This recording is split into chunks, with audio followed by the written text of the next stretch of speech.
தண்ணீர் கேன் போடும் தொழில், பல லட்சம் வருமானம். வெற்றி கொண்ட பொறியாளர். பெங்களூருவில் ஆண்டுக்கு 11 லட்சம் சம்பளத்தில் கார்ப்பரேட் நிறுவனத்தில் பணியாற்றி வந்த இளைஞர் ஒருவர் அந்த வேலையை ராஜினாமா செய்து சொந்தமாக குடிநீர் சுத்திகரிப்பு மற்றும் தண்ணீர் கேன் விநியோக தொழிலை தொடங்கி தற்பொழுது அதைவிட அதிக வருமானம் ஈட்டி வருவதாக வெளியாகியுள்ள தகவல் சமூக வலைதளங்களில் பரபரப்பாக பேசப்பட்டு வருகின்றது.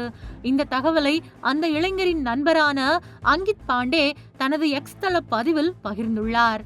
பாதுகாப்பான கார்ப்பரேட் வேலையை விட சொந்தமாக ஒரு தொழிலை உருவாக்க வேண்டும் என்ற கனவோடு அவர் இந்த முடிவை எடுத்ததாக கூறப்பட்டுள்ளது.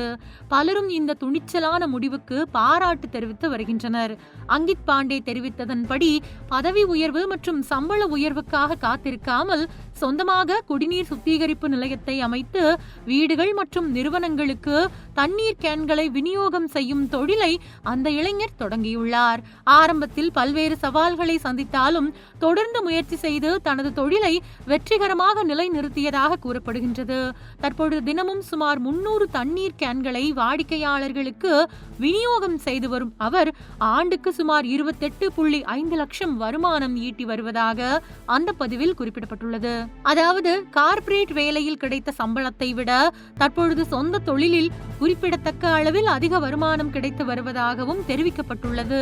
இன்றைய காலகட்டத்தில் அரசு அல்லது தனியார் நிறுவனங்களில் பாதுகாப்பான வேலை வாய்ப்பையே பெரும்பாலானோர் விரும்பி வரும் நிலையில் சில இளைஞர்கள் மட்டும் தொழில் முனைவு பாதையை தேர்வு செய்து தங்களுக்கென தனி அடையாளத்தை உருவாக்கி வருகின்றனர். அதற்கு இந்த சம்பவமும் ஒரு உதாரணமாக சமூக வலைதளங்களில் குறிப்பிடப்பட்டு வருகின்றது. மேலும் சிறிய அளவில் தொடங்கப்படும் தொழில்களுக்கு கூட திட்டமிட்ட அணுகுமுறையும் தரமான சேவையும் இருந்தால் நல்ல வருமானம் ஈட்ட முடியும் என்ற கருத்தையும் இந்த சம்பவம் மீண்டும் வெளிப்படுத்தியுள்ளதாக பலரும் கருத்து தெரிவித்து வருகின்றனர். அதே நேரத்தில் தொழில் தொடங்குவதற்கு முன்பு சந்தை நிலவரம், முதலீடு மற்றும் வர்த்தக வாய்ப்புகள் குறித்து முழுமையாக ஆய்வு செய்வதும் அவசியம் என நிபுணர்கள் அறிவுறுத்துகின்றனர். இந்த பதிவு சமூக வலைதளங்களில் வேகமாக பரவி வரும் நிலையில் பலரும் தொழில் முனைவு குறித்த புதிய விவாதங்களை தொடங்கியுள்ளனர். நல்ல சம்பள வேலையை விட்டு சொந்த முயற்சியில் வெற்றி பெற முடியும் என்பதற்கு இது ஒரு எடுத்துக்காட்டு என்றும் கருத்துக்கள் பதிவாகி வருகின்றன. இந்த சம்பவம் ஒரு விஷயத்தை தெளிவாக உணர்த்துகின்றது. அதிக சம்பளம் கிடைப்பதே வாழ்க்கையில் மிகப்பெரிய வெற்றி அல்ல.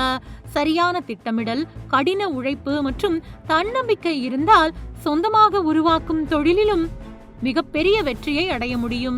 வாய்ப்புக்காக காத்திருப்பவர்களை விட வாய்ப்பை தாங்களே உருவாக்குபவர்கள்தான் வாழ்க்கையில் அடுத்த கட்டத்தை எட்டுகின்றார்கள் என்பதற்கு இந்த இளைஞரின் முயற்சி ஒரு சிறந்த எடுத்துக்காட்டாக பலராலும் பார்க்கப்படுகின்றது.